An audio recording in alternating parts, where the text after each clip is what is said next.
What is going on, everybody? My name is Nick from MWK-pop, and I want to welcome you back for another, I guess this is a music video reaction. It's not. And this would be technically a first listen if I wasn't so afraid and concerned of getting my video flagged for copyright and then being sued into oblivion for actually playing CL's, I guess this is a song or new song, if you want to call it a song, called the Dr. Pepper. And yes, I'm gonna say, right, like, first off, we're gonna cover the good and the bad, my good thoughts and my bad thoughts. So please watch this video all the way to the end. Even if I start saying stuff that makes you all mad because you're a fanboy or a fangirl and you just want to send me death threats and stuff like that, please watch all the way to the end of the video. I beg of you. I'm begging you to watch this entire video because I don't just do it, okay? So first off, we're gonna start with the basically my initial reaction to the song. And the initial reaction, the first time I played this, I only made it 1 minute and 30 seconds into the song before I was like, that's it, I can't take it anymore. I'm done with this song. Because it was, in my personal opinion, because I will never say that the song is inherently, that there is a single song in the entire world that is inherently good or bad, because people have different tastes. I know people that like this song, I know people that don't like it, and straight up, I absolutely hate this song. I think it's a shit song, right? But that's my opinion. You have a different opinion, maybe, and probably you do. But I just think that it's really, really, really bad. And the sad thing is that the CL's verses in this song are the most boring verses in the entire song, and she is the first person listed in the artists. This is her song featuring a couple of other rappers who have a couple verses, right? And the baddest female alive has the most boring sounding vocals and verses on the planet. Not to mention that, literally speaking, the vocals are uninspired. Her lines are uninspired. She wrote this song in like 5 minutes just so that she can leave because she was mad and she was holding a Dr. Pepper. So she wrote a song about Dr. Pepper and its fine qualities as a beverage or something. I don't really know, but it's a bunch of gibberish bullshit, and you know, it's just not good. Which we'll talk more about that, because it's not like it's a bad thing, but it's just something I don't like about it. So, you know, like I said, the baddest female alive came across in this song as the most boring female alive, and you know, it's really, really, really a letdown, because you know, as a K-pop fan, even though I'm not really a 21 fan or a CL fan in general, I want to see her and her personality and the stage persona that she puts on. I want to see that as in her American releases. I want to see that person, and it just didn't come across in this song. So CL's part and her writing in this song is absolutely atrocious. Now we got to move on to the actual music track behind it, which again is really, really simple. It's really boring. It's just blah. It's boring. There is nothing interesting about it. Of course, it's not like bad. It's not inherently bad, but it just isn't anything really interesting to listen to, in my opinion. And overall, you combine her just absolutely terrible and uninspiring lyrics. I should say not uninspiring, but uninspired lyrics that are performed without a heart, it seems, that she didn't really put forth any effort into it. And you combine that with a really boring and bland music track, and you get the most generic, bland, whatever genre song this is. I guess it's been labeled as Atlanta-style hip-hop, which I already know that I don't like Atlanta-style hip-hop because it's not my genre. But if you came out with a decent song, I can appreciate it for being a decent song. But at least in my opinion, this is not even really a decent song. It's just really like anybody can make this kind of song, right? I would expect more from some of the biggest names in the game that a lot of people who follow this sort of stuff make. You know, CL wrote the lyrics for this song. Apparently she's supposed to be like the hot shit when it comes to, you know, Korean people or Korean idols and their music career and stuff and things, and she didn't deliver in the song. Diplo mixed the fucking music track and it wasn't anything that great in my opinion.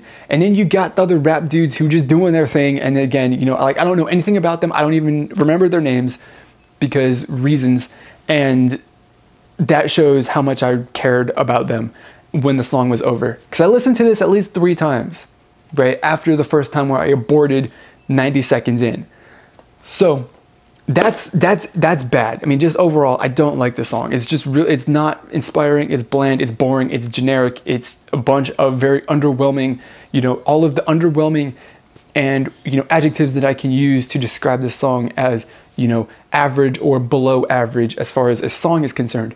But the big thing, I guess, that I'm taking after, you know, further thought about this is, how does this play into the grand scheme of CL's American debut? And, you know, as K-pop fans, we are used to, you know, the Korean companies putting out these finely polished and, you know, smooth and classy and whatever other sort of stuff, highly produced content, right? The songs, music videos, whatever, graphics. And now that we're talking about graphics, let's talk about the single cover for this song. And it's just not anything that is remarkable. It looks like it's some cheesy 90s, 80s rap hip hop shit, you know, neon colors, just randomly, weirdly thrown together graphics and stuff like that, which I guess is kind of the point. But, you know, again, we'll expand on all of that in a minute. But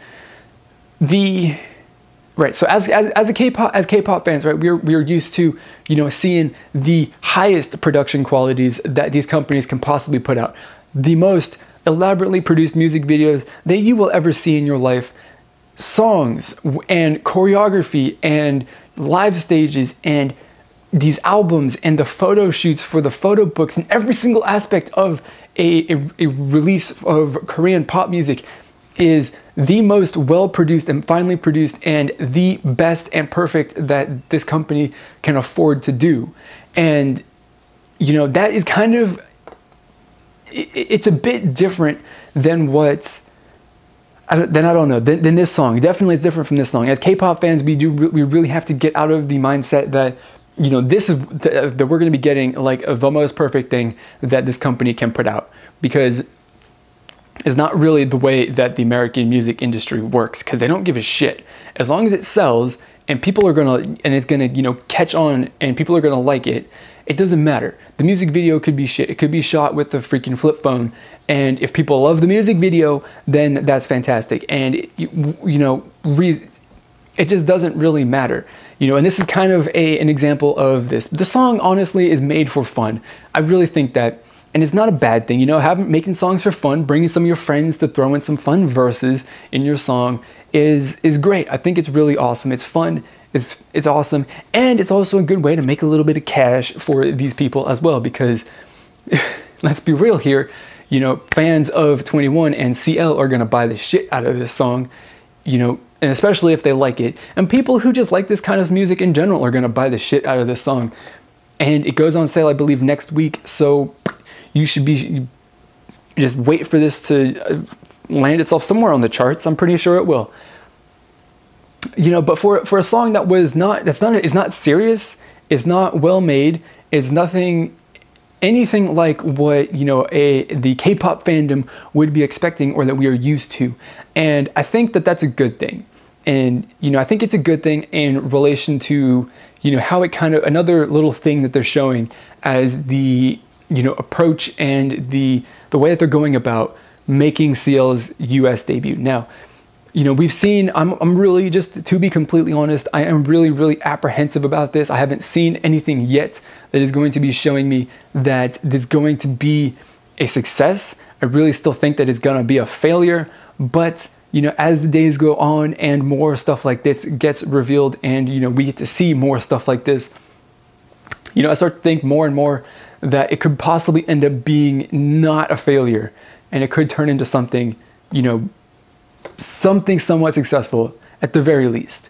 Now, you know, with all of the other previous Korean acts that have tried to make an American debut, I think that a lot of them The reason why they failed is that they've had these Korean companies with their Korean producers and the Korean everything going into the United States and saying like, we're gonna bring you Korean music. And that's not really accepted. That's not really a thing. You know, it doesn't jive, it doesn't fit with the American market. Gangnam Style is an exception. It wasn't even made for the American market, and it just, for some reason, exploded. Maybe it's because of the music video and the dance, probably because of the music video and the dance, which is the reason why this song exploded in popularity all around the world. But the song, it wasn't specifically intended to be a smash hit in the United States. Whereas, you know, Wonder Girls previously, they were releasing music, or they were trying to specifically release hits in the United States. And of course, as we all know, that didn't work out. And I really think that it's more, you know, because the people who were in charge of that and leading it didn't have the experience. This time around with CL though, it's not YG at the reins, it's Scooter Braun who is in charge of it. And I think that that's one step in the right direction. He definitely, you know, can, you know, get her pointed in the right direction to make a good song that's going to be well received in the American market. And I think that's fantastic. And this song is another, you know, example, and it's probably the biggest example of, you know, what I mean as far as, you know, not coming at us with K-pop styled music. Right? You gotta drop that mindset that you're a Korean artist, you're a Korean idol, you have to make Korean music or Korean styled music. You don't. And if you do, it's clearly not going to work out because it hasn't previously. You know, as far as intentional releases go, because again, Gangnam Style was an accident. But, you know, so CL is going to be definitely, without a doubt, releasing a song that is not Korean and that doesn't have the Korean aesthetics and sound and, you know, production qualities and stuff like that that we are used to. And I think that's a good thing. That's the one thing that gives this, that in my mind, gives the release a huge boost. And this song, which even though it's bad, in my opinion, and boring and bland and unimpressive and just there's nothing special about it, it really shows that, you know, they are taking a semi-correct approach, or I should say they're working towards taking a correct approach and releasing an appropriate song for the US market that is gonna work. I'm hoping though that when the real song actually does, you know, drop, that we get to see the baddest female alive and not, you know, some, you know, uninspired lyrics that were written, that, you know, that were hastily written, not even really, I don't even know about well thought out. They definitely weren't well thought out, you know, and, you know, just was performed in a really boring style, which is contrary and completely opposite to what CL is known for as far as her stage personality. So, you know, like overall, the song was bad. It was boring. It's nothing impressive, but I do think that this shows that, you know, they're taking a step in the right direction as far as releasing a decent song that is, you know, has the, you know, potential and stands a chance of having success, finding success in the United States. And, you know, on one hand, the song is bad. On the other hand, it has some upside to it, at least in the way that I think about it. So, yeah. I mean, I think that's all that I have got to say about this. So I want to know what you thought of the song and what you think about all of this and her, you know, US debut in general. And I might even just make a video specifically talking about her US debut. I don't think I can talk too much about it, but, you know, I'm willing to do it if you want me to. So leave a comment down below, you know, telling me your opinion on the song and anything like that. And then let me know if you want to see me make a video about her US debut. Also, don't forget to leave a rating. It is really awesome. I would appreciate that. Also, get connected with me on social media, Twitter, Facebook, message me on KakaoTalk, Instagram, and Last.fm. Check the description box below for some links. That would be super awesome to get connected with you. So that's going to be it for this video. As always, I want to thank you for watching, and I will see you all next time. Goodbye.